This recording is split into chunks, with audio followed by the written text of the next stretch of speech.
Ok, então vamos ver o próximo teorema aqui que fala sobre a interseção entre planos, tá? Então se eu tenho dois planos distintos e dois pontos na interseção entre eles, tá?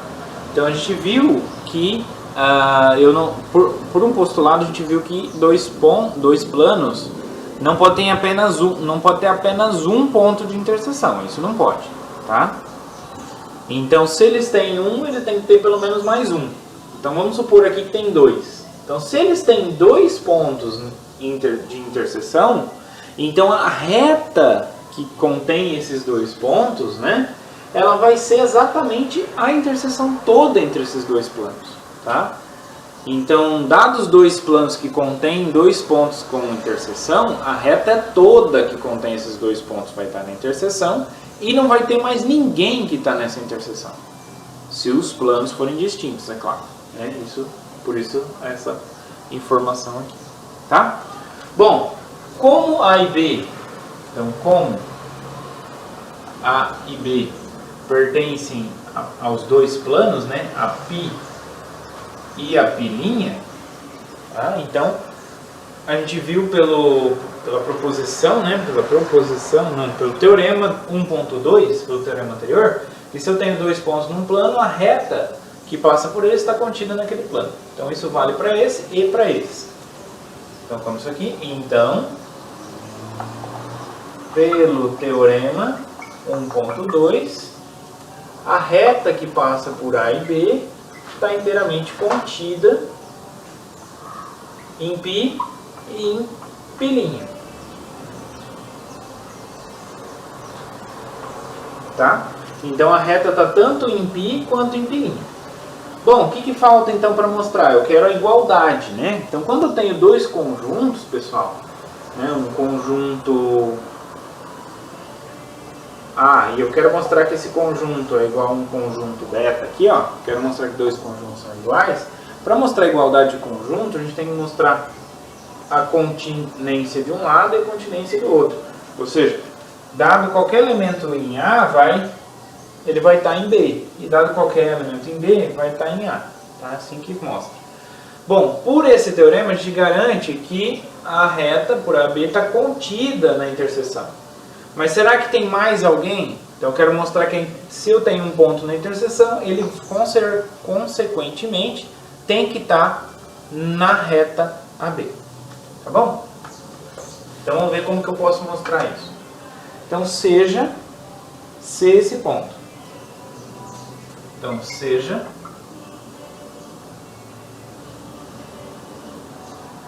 supõe, né? Supõe que existe esse ponto.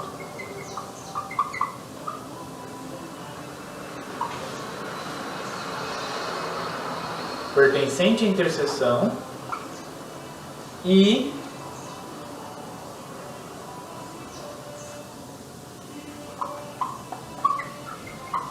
que não está, né? Supõe que essa reta não é todo mundo. A gente está mostrando aqui por absurdo. Então supõe por absurdo que aqui tem mais gente, né? Ou seja, eu consigo um ponto que está aqui que não está aqui.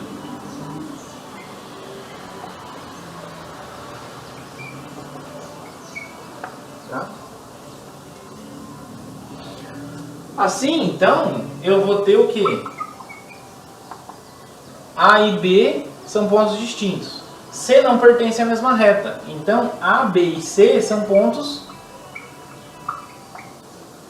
não colineares.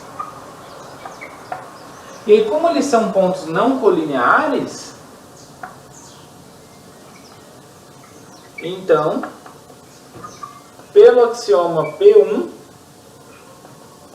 existe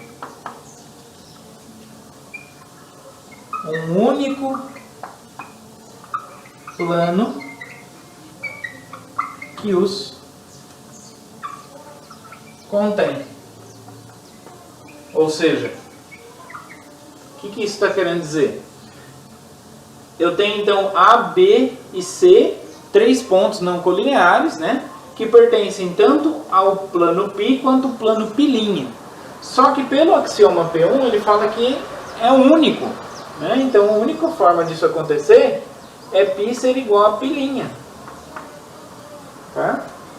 Então a única forma é que os dois planos sejam iguais, né? Mas eles são distintos. Absurdo. Tá? Então como eu tenho um absurdo, porque são planos distintos, então, portanto, suponha que eu tenho um ponto que não está na reta. Então, portanto, a interseção aqui entre os dois, né, qualquer ponto que está aqui, também vai ter que estar na reta AB. Né? Ou seja,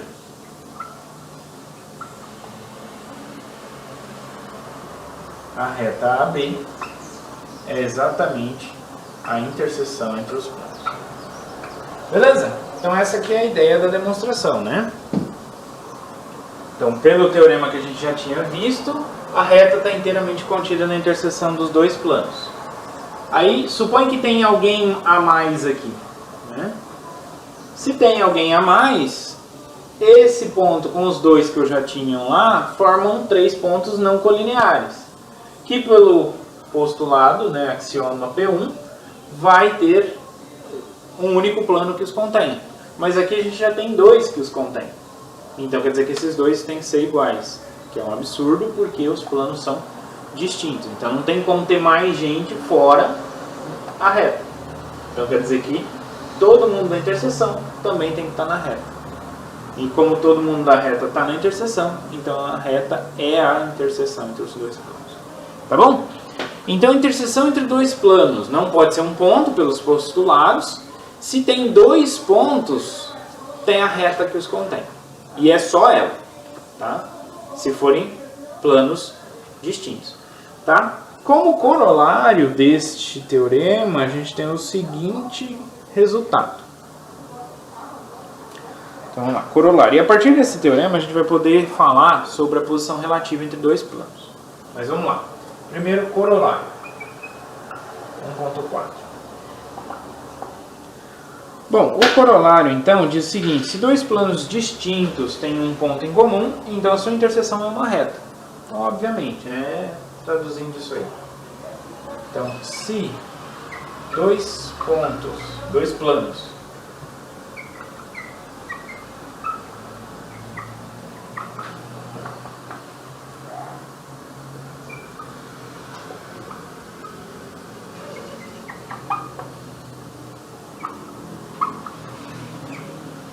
então, se dois planos distintos têm um ponto em comum, então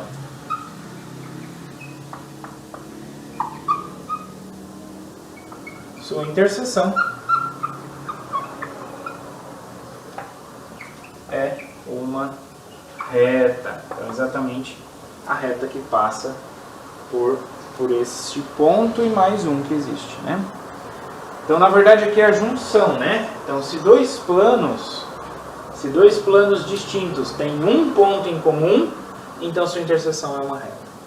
Por quê? Porque a gente viu que, bom, são dois planos distintos, então eles não são totalmente coincidentes, tá? São distintos. Tem um ponto em comum. Se eles têm um ponto em comum, pelo postulado P3, eles vão ter mais do que um ponto. Então, tem pelo menos um outro ponto que está lá também na interseção. Se tem 2 pontos na interseção, por esse teorema, eles têm toda a reta que contém a esses 2 pontos. E só essa reta, tá?